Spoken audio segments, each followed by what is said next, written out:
This is the first video in a series about how to write fiction that sells. I'm just going through my plotting outline to show you the basic steps I put in all of my books to make sure they're strong fiction that will resonate with readers. So this is kind of the simplified version of my outline that I use. And we're going to start here, which is the ordinary world.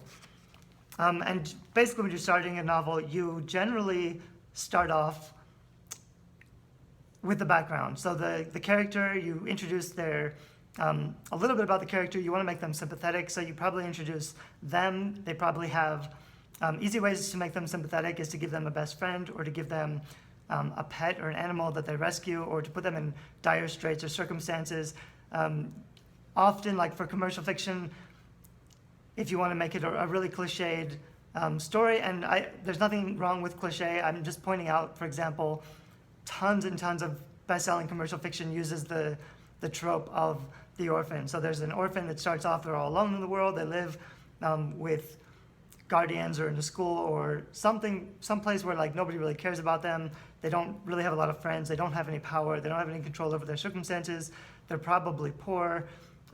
They might want something else, so they dream of something else, but they know they can't get it. They're kind of accepting of their fate, or they have goals and they have dreams. Maybe they're on their way to try to get something. Like maybe very quickly in the first chapter you introduce that they've been saving all of their money for 5 years so that they can, start a business or do something, and they're just about at that point of achieving their lifelong dream. But then in the first chapter you take it all away from them. Someone steals from them, they lose all of their savings. So even if they're starting from a history of growth and they're trying to get something, they're trying to reach a goal, you take it away from them really quick in the beginning so that they're really starting from lack, so that everything they thought they had is taken away. You can start with a big accident, so you start with an ordinary world, and all of a sudden, there's a plane crash and they're stranded on a desert island, or their parents die, which is very common in young adult literature. It starts off with the death of the parents, so that in young adult literature, it's common for the main character, because they're a teenager, you need to make them open to going through their own experiences and their own adventures. So if you have them, being controlled by parent figures, that doesn't work out so well.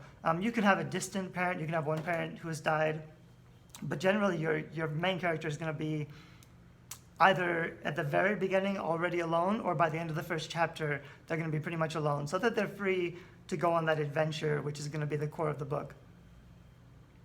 So they're starting from a place of lack, and they want something, they have a desire. They may not know yet what they want, and that's fine.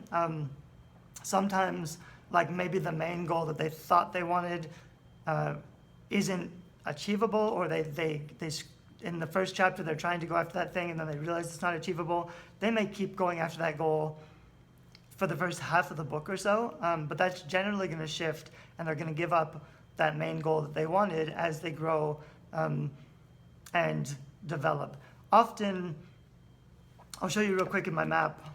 This is one of the problems I had when I was plotting my novel, because often the first thing that happens is the inciting incident, which is here, which should be about, like, this is 25% through the book, this is 50% through the book, so this should be 10 or 15% through the book where it gets that inciting incident. However, the inciting incident often happens at the beginning of chapter 1.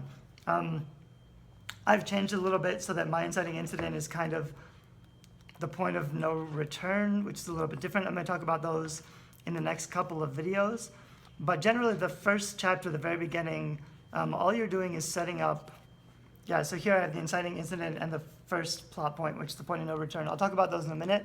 The ordinary world, you're just setting up the beginning. So you would show the background, the setting, everything that makes the characters sympathetic, everything that makes them potentially interesting. You also want to hook the reader's attention really quickly, so you need it to be full of conflict and to show a complex world. If you're writing sci-fi or fantasy, you have to kind of introduce the world and the magical system or the technological system. But you're basically setting up your main character and their isolation or their opposition to the world around them, where they're basically powerless, and they start from a position of lack or emptiness, which will be rectified through the course of the book. So that's the first video. I'm going to jump ahead to the next video so you can continue this series if you're interested in learning more about plotting fiction that sells.